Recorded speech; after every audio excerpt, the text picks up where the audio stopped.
Hi, my name is Jane, and welcome to the Blue Peppered Tomato. Today we're going to be making Herbie Hancock peppered focaccia. So the reason that I decided to name this focaccia after Herbie Hancock is because I'm a huge fan of Herbie Hancock. And when you think of focaccia, you think of Italian, right? And so if you've ever been to Chicago, that's where Herbie Hancock really got his start. That is where he's originally from. You think of all the Italian restaurants. It's really metropolis there for Italian restaurants. And so that's why I became interested in naming the focaccia after Herbie Hancock. And then at the same time, Herbie has the word herbs in it. And today we're going to be working with a variety of herbs that I'm going to be putting into the focaccia. So let's get started. Right in here, I have put in 1 teaspoon of salt, 1.5 cups of whole wheat flour, and 1 cup of white unbleached flour. You can also just use 2 cups of unbleached flour. If you just want to keep it white, you can, use the white instead of adding whole wheat into it. But I like combining both.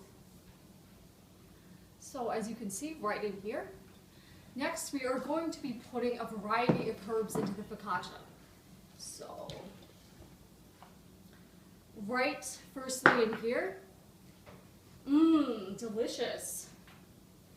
I have sage. I have a sage leaf right here. I'm going to be putting 1 tablespoon of sage into this mixture. And the thing that's very interesting about sage is that it has phytosterols in it. And that's really something that calms down the immune system and really helps with a cooling reaction. And so if you have excessive sweating or perspiration, sage is something that can really help you with that. Also in here I have oregano. So let me see if I can find some more pieces for oregano. Oregano is really known for its omega-3s that it has in it. And it also has a lot of other components that are really interesting. It has antibacterial properties, and so, it has a really distinct smell to it. It really reminds you of what Italy might smell like. There is also rosemary in here as well. And rosemary is just really known for helping the circulatory system. And so, it is a very important herb because there's so many problems with circulation in a lot of human beings. So it's very important. So you're going to be putting 1 tablespoon of each of these herbs into the focaccia. So I have it all measured out. Make sure, even if you're using organic herbs, you're going to want to make sure that you wash them or rinse them off. And so, you know what, I actually have a new block set full of knives that I just purchased, and I'm not going to lie to you, they were definitely worth the money, because before I had such dull knives that I would repeatedly have to cut the same part over and over again in order to cut it open. So, I think even if you're starting out cooking, I think it's great to get a knife set, and definitely go for one that's at least over $90. And so, Consumer Reports recommended this one, and it was one of the cheaper, more sophisticated ones, so I went with that. It's Jinsu, 8-piece. All right. So you want it fairly minuscule. You don't want somebody to have a bite and taste big herbs in their meal, or in their bread. All right. Here we go right here. Just a mixture of great healthy herbs. And let's put this in the dry ingredients right here. Use my knife.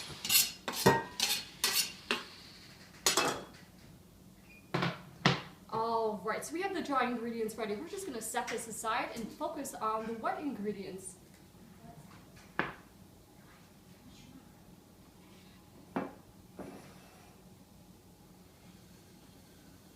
So I kind of filled this up to the brim. Right in here I have 1/4 cup of red wine. I actually decided to use a Spanish wine instead of Italian wine, mainly because we just have this laying around the house. If you don't like red wine or you don't want to use it in the focaccia bread, feel free to use white wine. The thing that I liked about this wine it is Spanish. From what I read about it, it comes from a part in Spain where there's a lot of old vintage vineyards everywhere, and so I thought that was probably a good choice. So in here, 1/4 cup of red wine, like I said, and then there's 1/4 cup of cream, 1/4 cup of whole milk, and then there's 3 tablespoons of olive oil.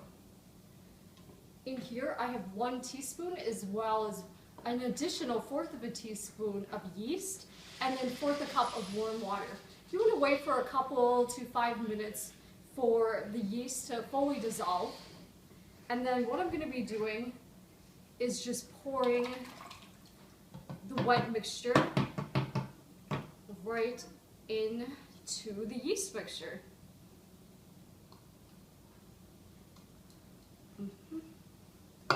Okay, and so what you're going to be doing is just pretty much stirring this around.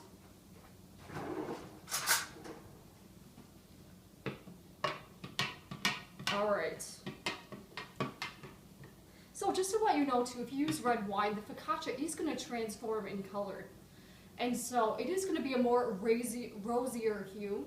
So if you don't like that and you want to just to keep it a simple white color, again, use white wine instead. Here's actually what the wine pretty much looks like. So simple, you know, a simple kind of dark red wine. I'm going to try it. Dry and sweet mixed together. Very good. Cheers. So as always, I'm going to be putting the wet ingredients into the dry ingredients at this point in time.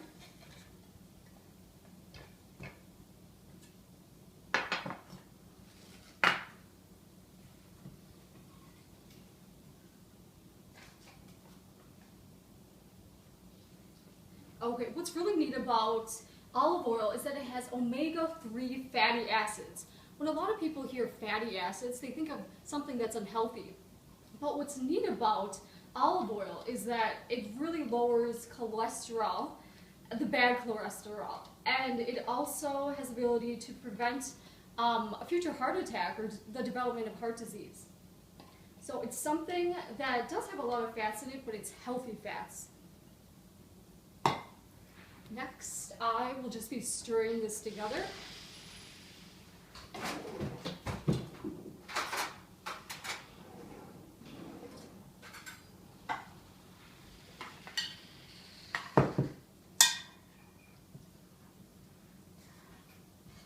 So you really don't want to over stir it. You will be kneading this, and so again, you can see right here the transformation of the color. Really, the red wine has a prominent, distinct color that has a deepening hue. All right. And a lot of people, when they're kneading, they add additional flour. This is mainly to prevent the stickiness. However, this dough, I've noticed, is not very sticky, so I'm only going to be adding flour if I notice that it is becoming more sticky. So we're just going to lay this out.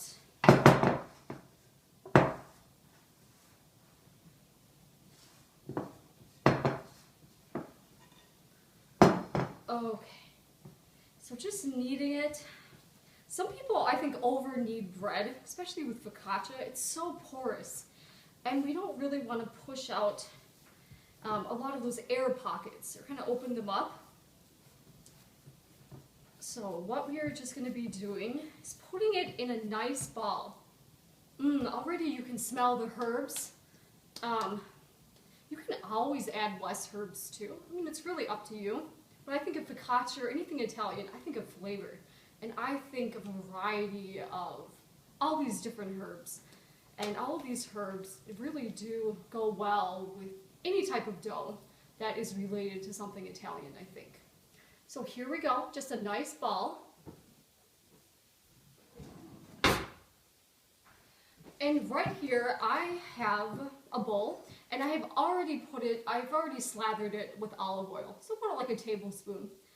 And then I have some plastic wrap. Just gonna be putting this in, and I'm gonna let it proof or rise for around an hour. So I would definitely set a timer. It can take less than an hour, maybe a little bit more too. It's dependent on how fast it doubles in size. So I am going to be setting this right next to the oven, considering it's 40 degrees out today. It's really not humid enough in the house to help the bread rise successfully.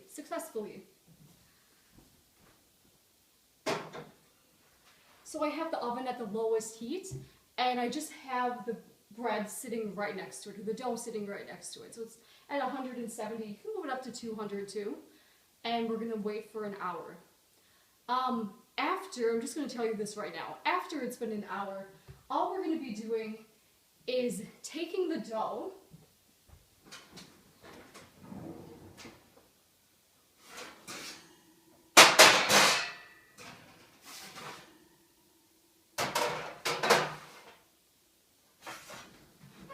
and we're gonna find a 1-inch pan, and we're gonna oil it again with olive oil. Italians are really big on olive oil, so always choose olive oil instead of using butter. And what we're going to be doing is just spreading the dough. Make sure it's 1 inch thick. Focaccia is commonly more of a thinner flatbread. And we're going to be letting that rise for an additional hour. And then, so in all, it's going to be really tripling in size, the dough is. And then you are going to be putting this in the oven at 450 degrees for about 20 to 30 minutes.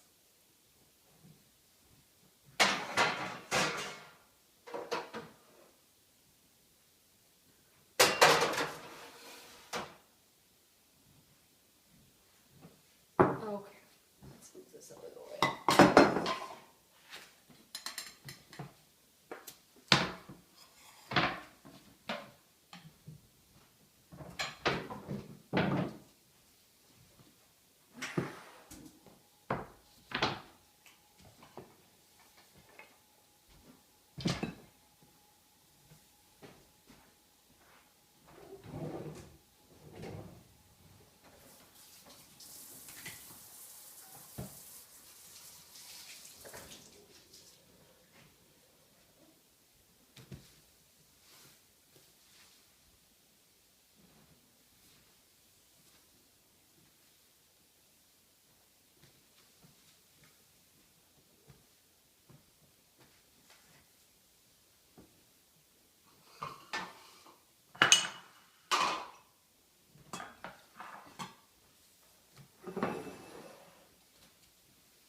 Okay, next what we're going to be doing is making the topping for the focaccia.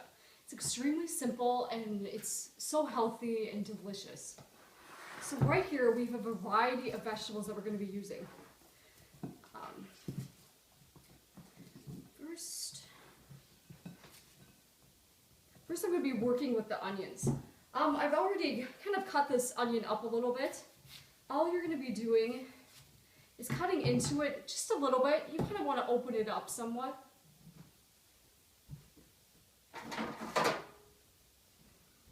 We're going to be using a pan, and it's going to be oiled again with olive oil. And all you're going to be doing is putting the vegetables just right on. So also right here we have a green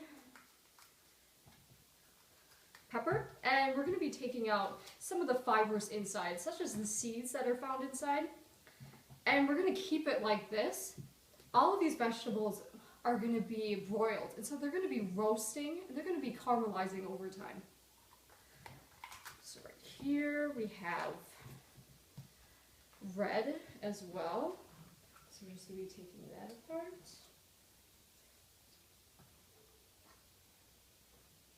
Okay, what's really neat about the peppers is that the green pepper is just a pepper that hasn't been fully ripened. When it fully ripens, it will be turning red. Red is the pepper, the bell pepper, that's really known for having the highest vitamin C count. It also has a great deal of lycopene in it, which is great for vision. There's lutein, which prevents macular degeneration. It just really has a great number of qualities to it. And we are going to be taking out, again, the fibrous insides.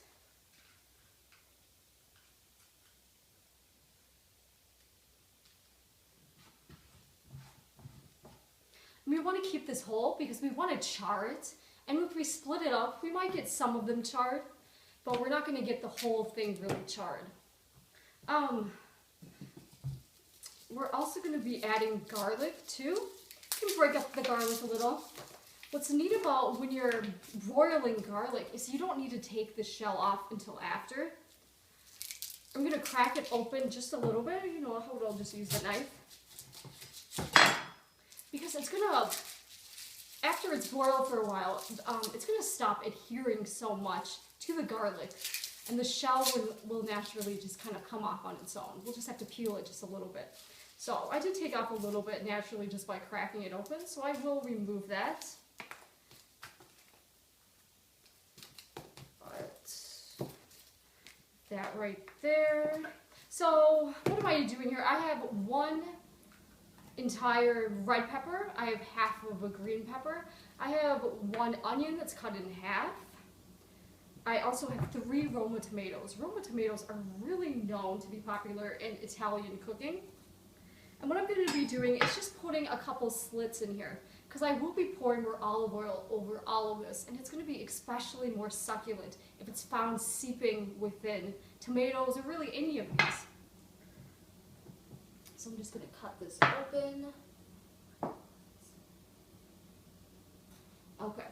What's really neat about not skinning the tomatoes is that this exterior really has a great deal of qualities to it. It has bioflavonoids, which are something that prevents allergic reactions. It also is something that has a great deal of vitamin C, antioxidants. It has folic acid in it, vitamin A, E, and C, and those, I mean, just have amazing properties. So even if you just put a little bit of these vegetables in your diet, I mean, over time, it's really preventing a number of diseases that can develop as you age. They're just anti-aging supplements, which is great. All right.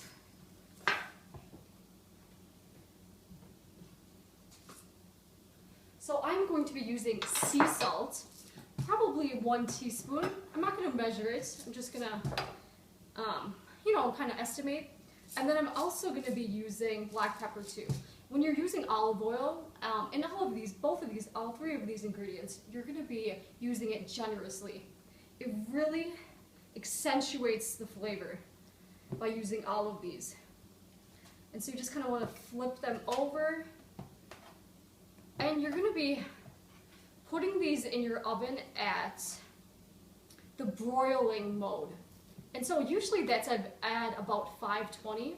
You're also going to require your rack to be at the top level, or one of the top levels. You don't want it to be, the flames to be burning the vegetables, but you do want them to be charred to a degree. And you're also going to be doing this, or having it broiled for around 15 to 20 minutes, really until all of these are softened.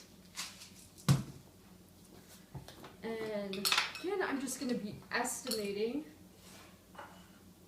So, just pouring a little on. Be smart to keep it happy.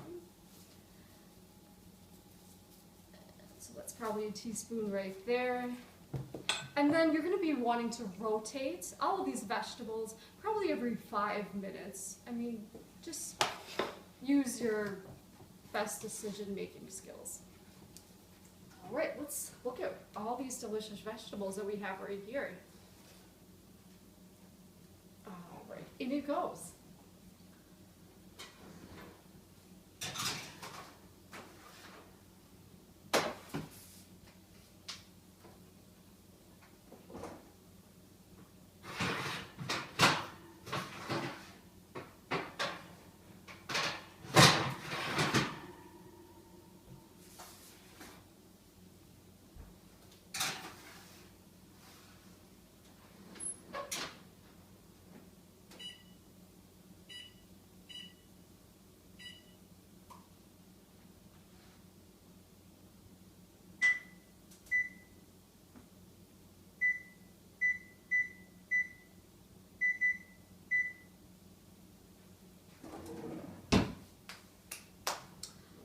Okay, so I will actually see you in probably a couple hours. After the vegetables are fully caramelized, I'm going to be chopping them up, so I will show you that in a little bit. And then usually when there's about 5 minutes before the focaccia is fully baked, I'm going to be pouring the mixture of the vegetables on top of the focaccia. And then I'm going to be adding some provolone cheese on top too. So it's going to be great. I'll see you soon.